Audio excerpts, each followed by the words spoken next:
Gladys Makumi, it's a pleasure to be speaking to you today. And by the way, I believe congratulations are in order. Thank you very much, Ali Khan. I heard it was just June 1st, you were made a partner. Yeah, June 1st, yes. Yes. The bastion of sort of Deloitte. Well, congratulations. Thank you. Gladys, if we can just start off with a little bit about yourself. I mean, you've been at Deloitte for 16 years, is that right? Yes, I actually remember the day I joined Deloitte. It was on 4th June 2000. Wow. Yeah, and for me, my dream was always to work in the corporate finance. I was a finance major, yes. in my undergrad, and I wanted to work in the corporate finance world. And unfortunately, then the myth was, I call it a myth now, that you needed to work in audit, yes. For a number of years, and then after that, you can then transition into advisory. Yes. But I went right into advisory. So wow. I started at the bottom as a business analyst, and yes. With time built my career, and this is where I am today. Congratulations. Thank you. Well done. Thank That's you. a tremendous achievement. Yeah, thank you. So Gladys, if I can just, what does the corporate finance practice look like at Deloitte, for example?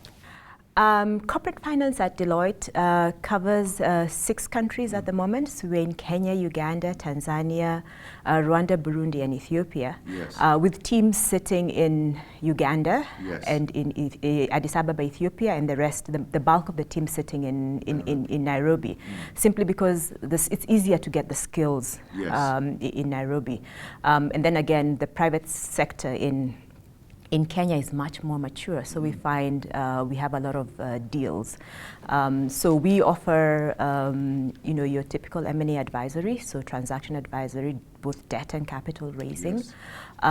We offer transaction services in terms of, support you in a transaction in terms of like due diligence, valuations. Yes. And then because our market is a bit unique, we find people asking for market information. So yes. especially like a market like Ethiopia, which is unknown. Everyone excited. Yes. They want to know what is Ethiopia? What does Ethiopia have to offer? What are the regulations? Obviously, the elephant in the room is always, okay, how do I get my money out? So after I invest. That's still a challenge. So yeah, it's still a challenge because of the exchange controls. So people want to understand, what does the market look like in Ethiopia? Obviously, when you look and see 90+ million people, you get yes. excited, especially yes. if you're in the FMCG world. Those guys are really excited. Yeah. And so you find, okay, so in Ethiopia, you'll do feasibilities, you'll do market studies. So you're kind of a jack of all trades with everything that has to do with the numbers and helping people just think about what do I need to do to get into this market and how yes. can I succeed. And Gladys, what are you seeing in this region then, in your practice? Are you, we had that oil and gas rush. Yeah. Has that died down? What's going on? Tell us what's big picture.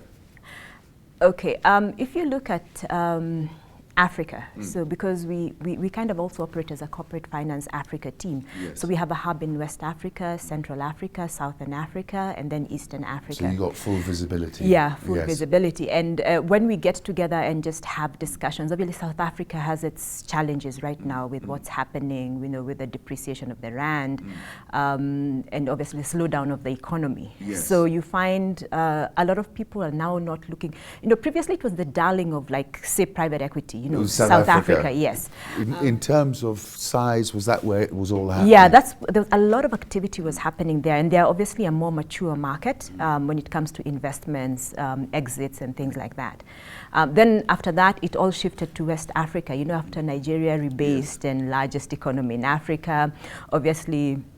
Large population, lots of opportunities. So we found a lot of people going there. But now with what has happened with the oil prices and yes. Just the commodity prices, you find there's a bit of depression in West Africa.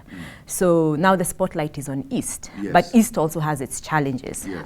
Because of, most people unfortunately think of East Africa as a country, and it's not. Yes. It's a region. Uganda, Kenya may have some similarities. You think they're similar? Yeah. In some cases, the private sector more or less have certain common themes, if yes. I can put it that way. Okay. And so you find a lot of people will invest in a Kenyan entity and then also probably want to expand into Uganda, and then possibly Tanzania, and then move to the rest. Interestingly, we've just done our private equity confidence survey. Yes, which is what the occasion of this event. Yes, that is we're on the sidelines. yes, and Uganda has actually overtaken, based on what we did in 2015 and now. Yes. Uganda has overtaken Tanzania as a destination of choice for private equity. That's interesting, because this was in the run-up to the election period. Yes. So it was, this, and you know, the elections were actually in February, and our survey was opened from around January this year to around March. So there's a feeling that the private sector there might be a bit more mature than it is in Tanzania. That's obviously a lot of reforms going on in there. People adopting a wait and see to see what happens. In Tanzania? Yeah, in Tanzania. Because there's been a lot of noise coming out of the president, some very, he caught people's imagination. Yes. But then I heard a lot of other people saying, look, there's quite a lot of uncertainty. We don't know where things stand. Yeah. But, Gladys, if he gets the corruption issue nailed down, surely that's going to work wonders for Tanzania. It is going to work wonders, and I think that's where we're having a challenge in the Kenyan economy, that feeling of the goodwill of the government of the day to actually slay this demon of corruption. But you find the Kenyan private sector is also quite resilient. Yes. Interestingly enough, it's gone through really tough times. And when we look at people coming into this region in terms of FDI and strategic investors, they're all thinking, I want to come in, set up my base in Nairobi, and then move to the rest of the region after that. So it's very much the hub. Yeah, it's very much the hub. And I think, the infrastructure that we currently have has helped, but we do need to do a bit more about it. Yes. Obviously, just making sure that, more power on the grid, reliability, proper road and, airport, port network. Do you feel that there's progress in that regard? I think if you look at the last 5 years, there's been some progress. I think it's more of, there was such a long period of time where nothing happened, that we are playing catch up. And I don't know when we will get there. Yeah. Obviously, sometimes when you go to Joburg, you admire the the road network. And they always complain, and I tell them, you're in a first world country. What are you complaining about? Yeah, and then you get caught in traffic for 5 minutes. Oh, this is such a horrible day. There's so much traffic. Just think about how much time we waste just sitting in our cars. Productive time where people could be doing so much. It's reached a point where you actually plan your day around traffic. Yeah. So what time should I go to Mombasa Road? What time should I be on this side of town? That's that uncertainty is not good for business. So we do need to do something about our infrastructure. Can I go back to sort of East Africa? As you mentioned, by the way, this is the report that Deloitte put out, the 2016 Africa Private Equity Confidence Survey. Just it's going back to these big things. We've got so much happening in the world. Yes. I know you had Brexit. We've had this huge move in the pound, biggest move I've ever seen in history. All kinds of other uncertainties. The commodity super cycle, which you're talking about here, largely ended. What are the investors that you see coming into the country? What are they interested in today now? Obviously commodities is not as hot as it was, though you've got a thriving practice there in the mining and that oil and gas. Oil and gas. Yes. What are the triggers for oil and gas to come back big time in your mind?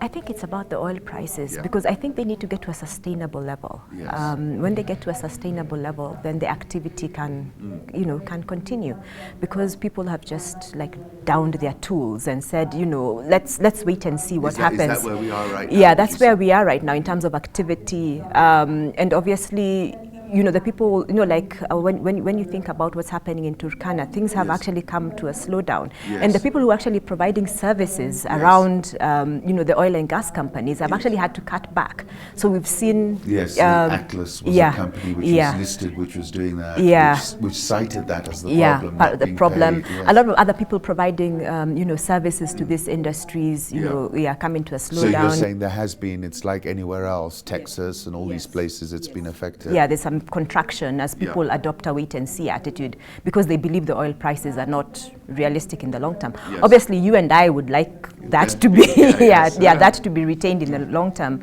But they're saying from a production perspective, it doesn't make sense.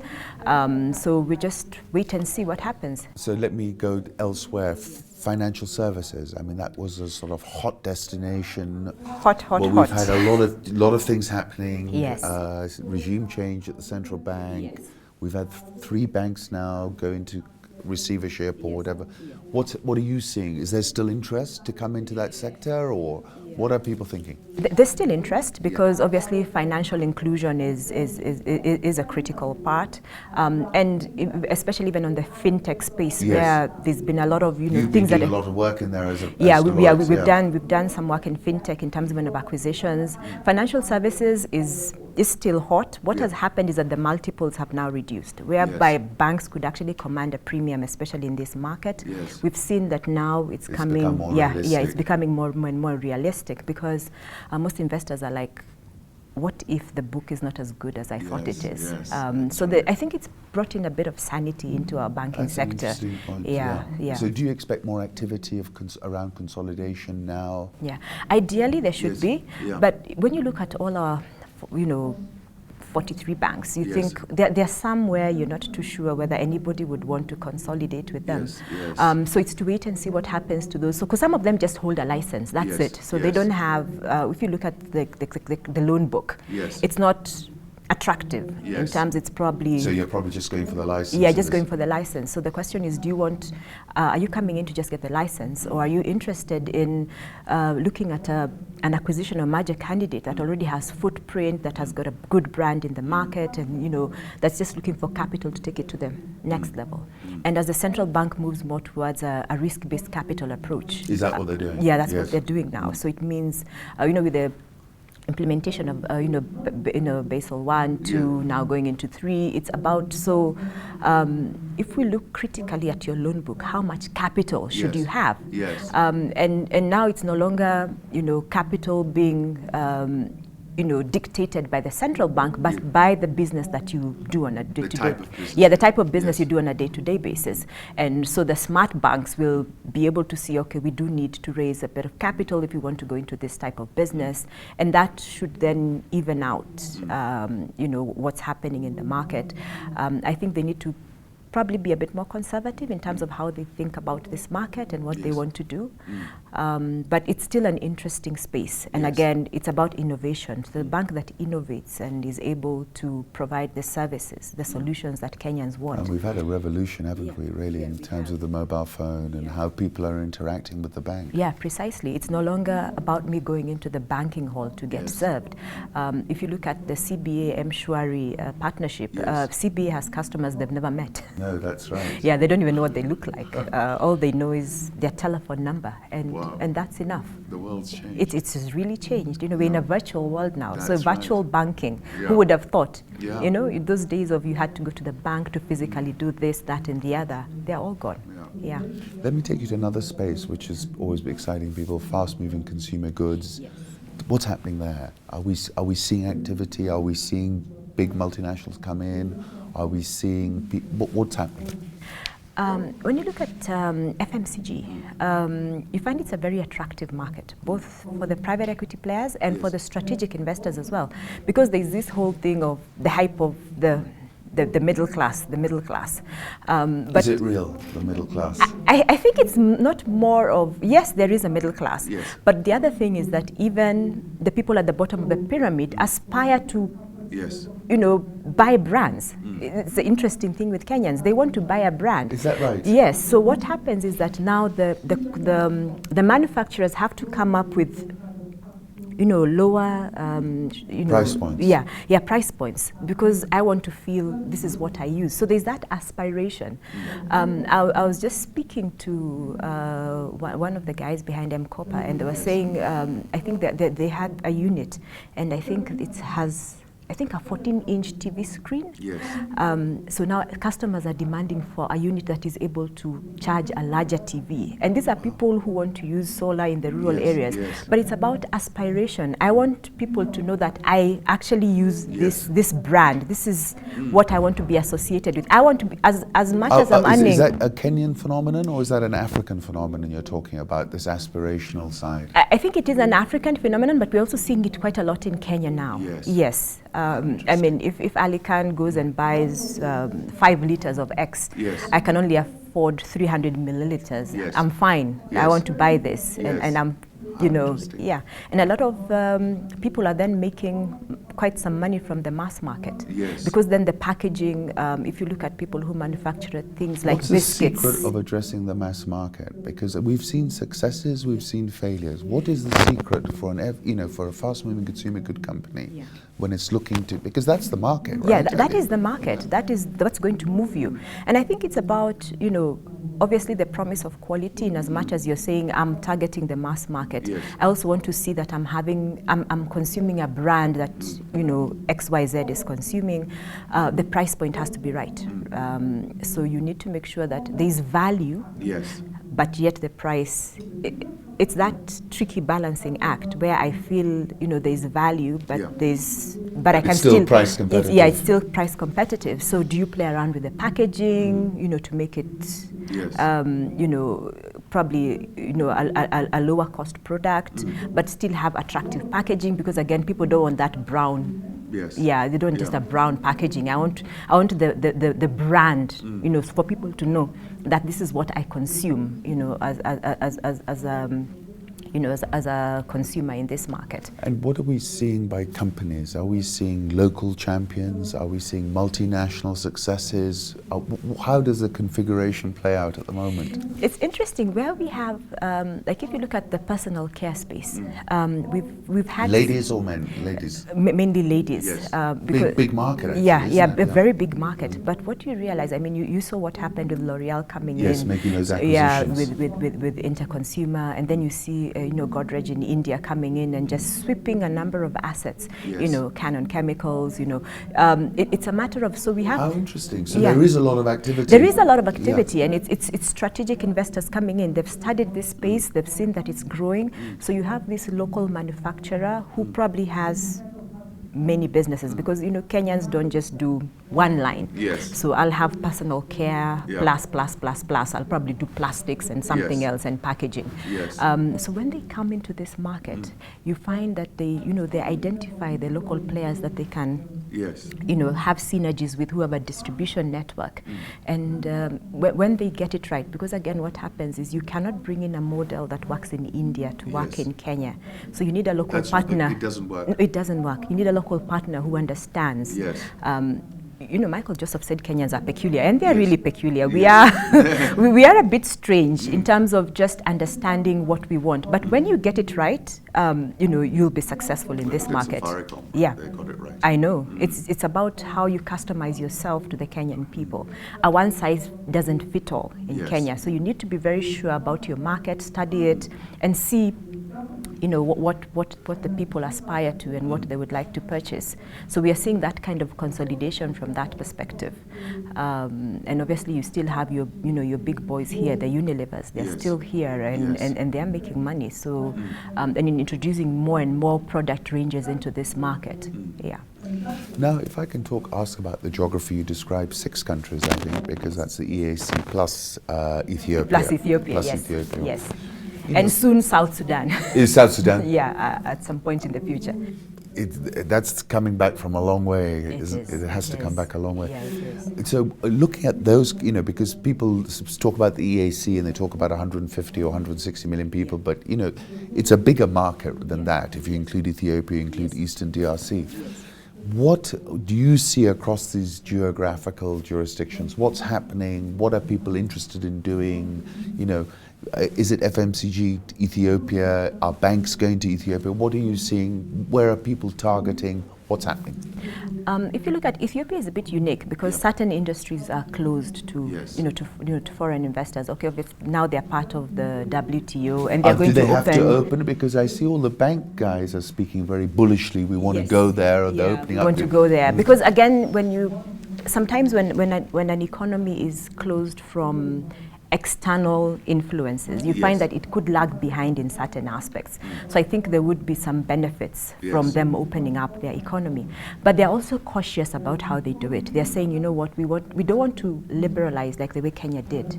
We want to take one step at a time. So they've started with manufacturing, and that's where private equity is going in and some strategic players. I mean, if you think they made a big push in manufacturing, right? I mean, all the manufacturers I speak to are very excited about the opportunity there. What are they getting right on that side then, in your opinion? You know, in Ethiopia you have a ready market, and if you can be able to bridge the gap of raw material acquisition through foreign exchange, if you have another different source of foreign exchange, and you don't have to wait for the usual queuing system of the government, then you're fine. You're able to ensure that you're operating at reasonable capacity, because again with exchange controls, there's a queuing system. I think first priority goes to manufacturing, and then everybody else, then it trickles down. It's not efficient. There's been a lot of I guess should I say disappointment from some of the manufacturers in terms of just how long it takes to get things done. So your raw materials, you have shortages, or you'd have to then order in bulk, which again doesn't work very well for your working capital financing. So there are some inefficiencies in the system. So I think when that market opens up, the only way is up. The only way is up. So you're bullish about Ethiopia? I am bullish about Deloitte's Ethiopia. Got an office there. Yes, we have an office there. Our corporate finance practice has been very successful in that market because you have a lot of people looking for new capital. You have private equity players coming into that market to scale up certain businesses and provide expertise with these private equity investors and local entrepreneurs. And local entrepreneurs as well. But the ones who've actually been successful actually have a presence in Ethiopia. Because it's a different market. You have to be on the ground. You need to be on the ground. You need to understand the nuances. You need to understand the culture. And that's why I was saying in the geographies that we operate, it's very important for you to understand what drives certain aspects of the economy. What works in Kenya will not work in Ethiopia. May to some extent maybe work in Uganda, may not work in Tanzania. So you need to be very careful about that. And then if I can touch on something else which I was reading in your report, it said in that report that the European Union was responsible for 1/3 of sub-Saharan Africa's trade and was a huge source market of FDI and DFI money coming into the continent. Now obviously we're dealing with a very fluid situation. How do you see Brexit impacting this region? It's very interesting because you find there's been a lot of, when you talk about DFIs, so you're talking about your DEG from Germany, you're talking about your Proparco from France. And they're invested across the board. They've invested. Big investments. And it's big investments. And you're talking about, I mean, CDC has now started doing, their own individual like direct investments into companies in this region. They were quiet for a while, probably through some funds. So you find a lot of the private equity funds raise a lot of money from DFI. But the feeling is that DFIs are very shock resistant. And because it's long-term, government money, then it takes a bit of time. So there may be some realignment when you think about it, because I guess the ones when you look at the way private equity raises funding, they're very particular about where they go, and how they structure most of their funds sometimes is out of Mauritius. So again, the shocks there might be a bit less. Obviously, the currency fluctuation is well, it's been extraordinary. It's a big deal. I mean, it's not just South Africa. When you think about what happened to the pound within a few hours. I did that yesterday. Thursday, it was at something like 152. and then by today it's at 134. Yeah. Which is a huge move. Yeah, it is a huge and a significant move. So I think the question is how much of Europe's economy is dependent on the UK, and what happens now, and how much obviously of the UK's economy is also dependent on that coexistence and those synergies that they were able to just draw. So what happens after that separation happens? Then I was thinking, there are all these agreements that us as African countries are going to have to renegotiate at a time when their focus is going to be on Europe, because that's their big. Are we going to be at the table, Gladys? Are we going to be, or what's going to happen? Yeah, and I think it's interesting when we look. I think there was a newspaper article that was just talking about our trade with the UK, but part of that trade with the UK was to just get. It was more like like the tea thing, get tea in, and then value addition, and then re-export into Europe. So what does that mean for us? Do we have to then look for a European partner to negotiate? Obviously, there are certain things that they do need from this part of the world, as much as they are dealing with their own internal shocks. So it's again, a lot of agreements have to be where we didn't have direct agreements with the EU. I know like horticulture and floriculture. I think some of them were direct EU contracts. So those. Oh, so those might be okay, but then where we had certain. But when I went in the supermarkets in the UK, all our vegetables, green beans. Yeah, I know. So So what happens now? So do we then have a separate agreement with the UK? Or do we see a reduction in our EU exports because they are now not going into the UK? What are the tax implications of on our products now that the UK is out of the EU? So it's amazing how something can happen in one country can then, rather in one region. Actually, it's one country because the UK made the decision. But then you see it's also looks like it's going to split the United Kingdom as we know it today, because Scotland doesn't want to. Yeah, it doesn't want, and the referendum last time was like stay. Now let's see what happens next. Soros said it could break up the United Kingdom and Europe, because now you've got Nexit and Frexit and every exit you can think of.